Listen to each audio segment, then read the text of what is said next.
Hello, John. Hello, Oliver. And so the Holy Relics of Saint Bernadette of Lourdes to visit Dublin, and it's going to be in three parishes. Could you just tell us who Saint Bernadette was? Yes, well, it's great that it's coming visiting three parishes in Dublin and one in Glasnevin, I think, and two other ones, and then to be visiting the country as well. Be here for quite a bit, and it's well worth visiting. And I'll be visiting myself when they arrive, please God. Now, if not in Dublin, somewhere else. Suffice to say that Saint Bernadette was our family.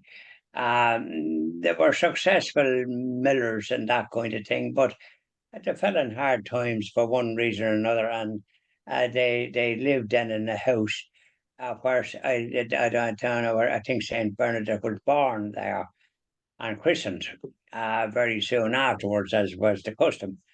I've been a Catholic, and the same with myself. I was christened 4 days after I was born, and so I didn't get much chance to draw a breath. And so, with regard to Saint Bernadette, she was humble, and they were a holy family, and said the rosary every night, and that type of thing, and which people did, I think, at those times, because it was well over 100 years ago, in the 1800s and odd. And Bernadette.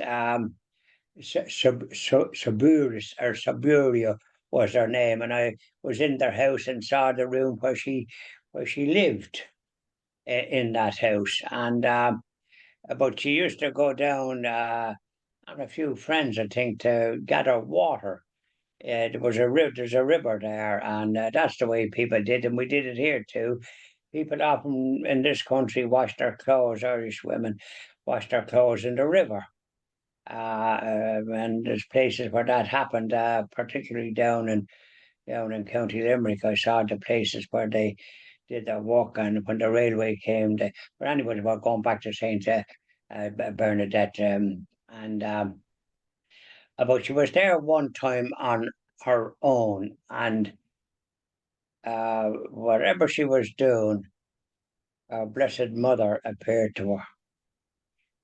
And she didn't know who I am. That's how she knew it was the Blessed Mother, our Blessed Mother, Mother of Jesus. And so she came to her 18 times, all told, and gave her messages. And but she where Bernadette met her, the Blessed Mother said, um, she touched something and water came from some place where never water come before, and that's where people often have. There's a place there where people can immerse themselves in the water that formed with as a result of Bernadette, Saint Bernadette, with her meeting our Blessed Mother for all those years, and our Blessed Mother ordered that a basilica would be built, representing and dedicated to our Blessed Mother, and which subsequently her visions were recognised by the local bishop, and which was based in Tarbes, Tarbes, and I was in that town, Tarbes, because I was in Lourdes many a time, and I drove. I was driving in France and driving through Spain. We had a little bungalow in Spain, in the Costa Blanca, as they call it. There's the Costa Bravo, Costa this, that, and the other in Spain. There's the Costa Blanca, the white beach, and there were plenty of beaches. But I visited that Saint Bernadette, and I often visited when there wasn't too many there, and was able to go around and touch the relics and the parts that people touch there's a stone there particularly, and millions go to Lourdes every year because it's pretty well known. More visitors, I think, go there than go to our own shrine in Knock, County Mayo, which is also a pilgrimage site, and people are being cured there as well. And people have been cured of incurable diseases in Lourdes, and this is how Saint Bernadette become a saint, because there was miracles associated with the Lourdes grotto. It's called a grotto, and there's the lovely wide river beside it, which I walked along and very familiar with it. As I say, I drove, and I also drove through as I was going towards. I stayed in a place called PAU.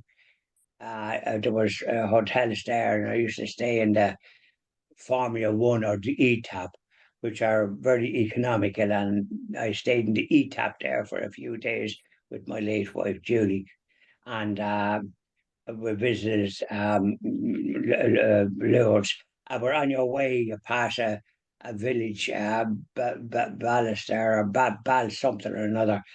And it's a famous little village on its own. And I visited a church there, and one of the strange things when you visit that church as you go in, you think you see our blessed, our Saviour with the cross, and they're so realistic that you nearly come to a start.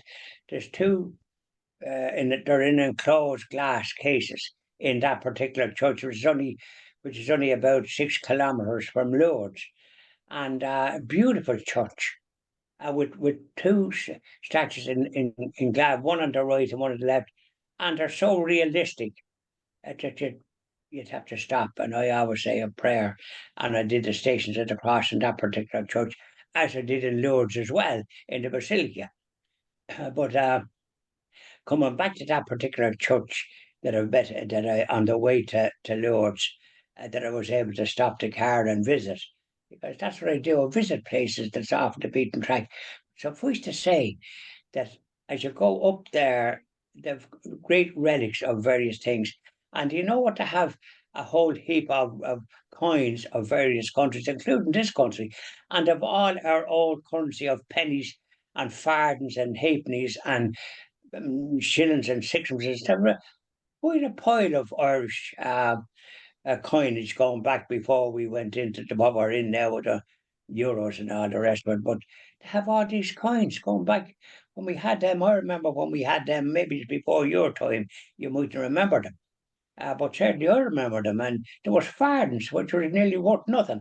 But there was fardens and halfpennies and pennies and threepenny bits and sixpence tanners, they used to call them, sixpenny bits and shillings.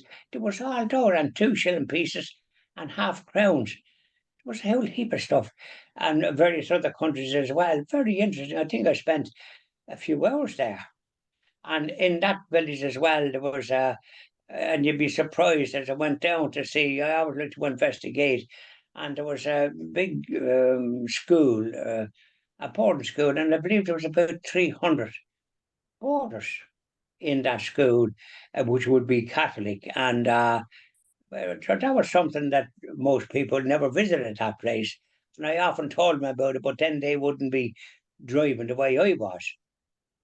So when I went to Lourdes, I was able to park, and there was a car park, or I could park somewhere where I knew there was not going to be any charge.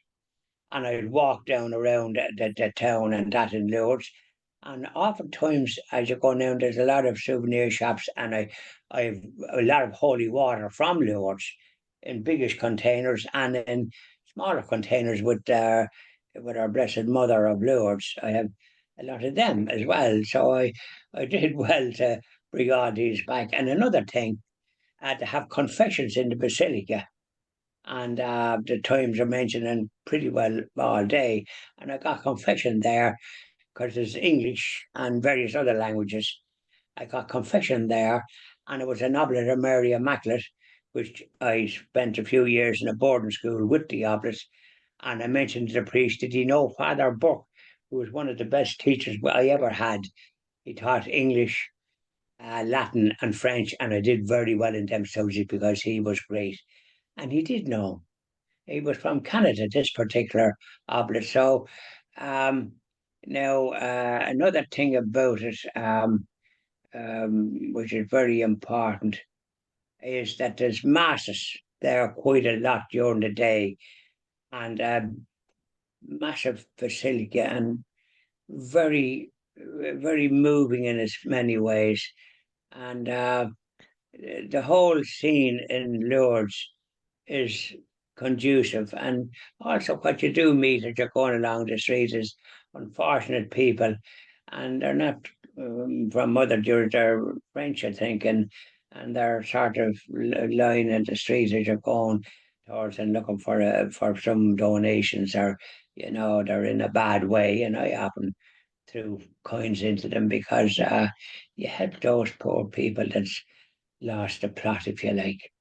So Lourdes, and here's another thing: in Europe, all the military in our country, the army, and in other countries, and they go in May. And I was there one time in May, and they're dressed with their best uniforms, signifying where they are. I saw Germans, and I saw Irish, and they were dressed lovely. And there was officers of males, and there was females. There would have been about 8 of them, maybe 10 at the most, or maybe less, maybe half a dozen. And the same with other countries. So that's a great what would they call it, support for Lourdes, that all these armies, representatives from those armies throughout Europe, go in the month of May at a certain time to pay homage to the Blessed Virgin in Lourdes. That's something that a lot of people wouldn't know. I never met anyone fortunate enough to have seen them, whereas I did. And if I'm going there again, it'll be in the month of May.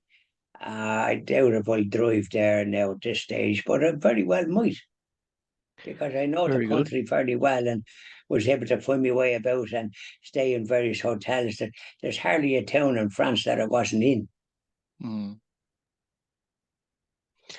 So the Yeah, so so and it's a great history, and where you can visit where Saint Bernadette's home was, and see the bed and see the home, and the stuff. It's still kept the same as it was, and it's a great thing to do. I visited that. Very good. So that's Saint Bernadette. She lived to the age of 35. She died of tuberculosis. And if anybody's interested in seeing her, Tuberculosis, she yeah, died that of was an awful. tuberculosis. Yeah, so it was all over. People died of that in this country. In Ireland, just in case So anybody doesn't know, it's also known as the consumption. that's right, yes, that's right. That was a name that was given it. They died, what they died of consumption, God help them. And also children died of diphtheria. That Well, was another and disease. cholera But and a whole load of other. correct, and they got cures for those things, thanks for the God, because it saved a lot of lives, So a lot of young people. My father was reared with his real grandfather and grandmother, but they had a son James that died at 6 years of age from diphtheria, and my father was christened the second eldest in that family, and there was a big family, about 11, 12 or thereabouts, and he was christened John James, and they had brought him up from 3 months of age. And he had a grand time. His grandfather had a few boats, and one of them called Esther. So it just giving you the story about these things.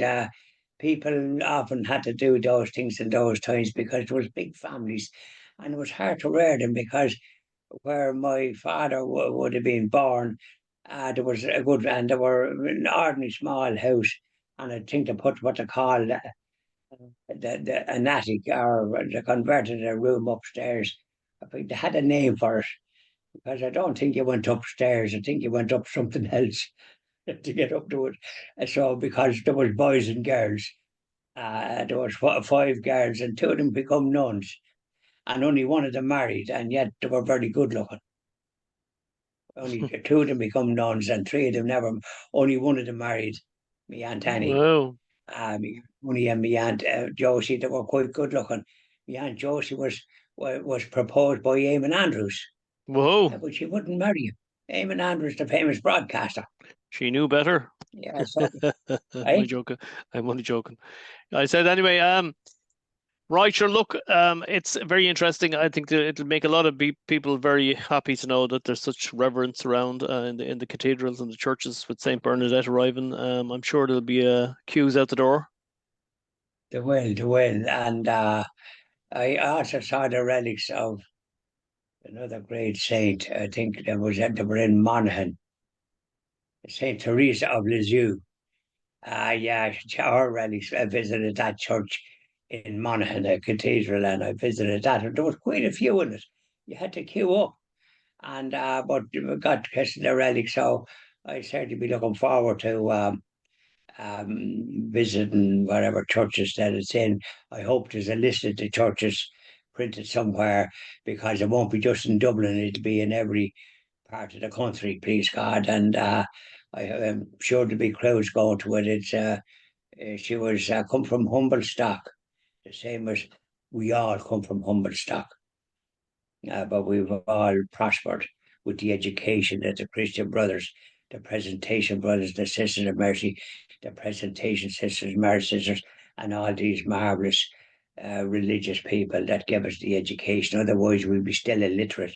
When the British left here, for years, they denied Catholics an education. So we were lucky that in Lourdes, where Saint Bernadette was born, it wasn't as draconian as what we suffered here.